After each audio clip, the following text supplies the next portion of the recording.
Praise the lord. నేటి శుభవచనము: నీ దేవుడైన యెహోవా ఆజ్ఞలను విని వాటిని అనుసరించి గైకొనిన ఎడల యెహోవా నిన్ను తలగా నియమించును గాని తోకగా నియమింపడు.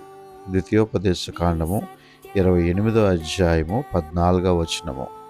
ప్రియ స్నేహితులారా, దేవుని యొక్క మార్గములు పరిశుద్ధమైనటువంటివి, తిన్ననైనటువంటివి.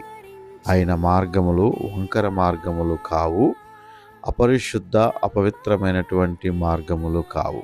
కాబట్టి ఆయన ఆజ్ఞలను విని ఆయనను అనుసరించి, అనగా ఆయనను విడిచిపెట్టకుండా నీవు జీవించినట్లయితే ఏ విధమైనటువంటి ఇతర మార్గముల వైపు నీవు తొట్టిల్లక, కుడి ఎడమలకు తొట్టిల్లక నీవు జీవించినట్లయితే ఆయన అంటున్నాడు కదా, ఆయన నిన్ను ఉన్నతమైనటువంటి స్థలములలో, అనగా నిన్ను తలగా హెచ్చైనటువంటి స్థానములో నిన్ను నియమించును గాని ఆయన అధమ స్థానములోనికి, అనగా తోకగా నియమింపడు.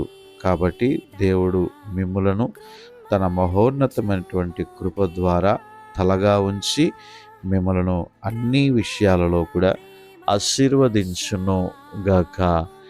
ఆమేన్. God bless you. దేవుడు మిమ్మల్ని దీవించును గాక. ఆమేన్.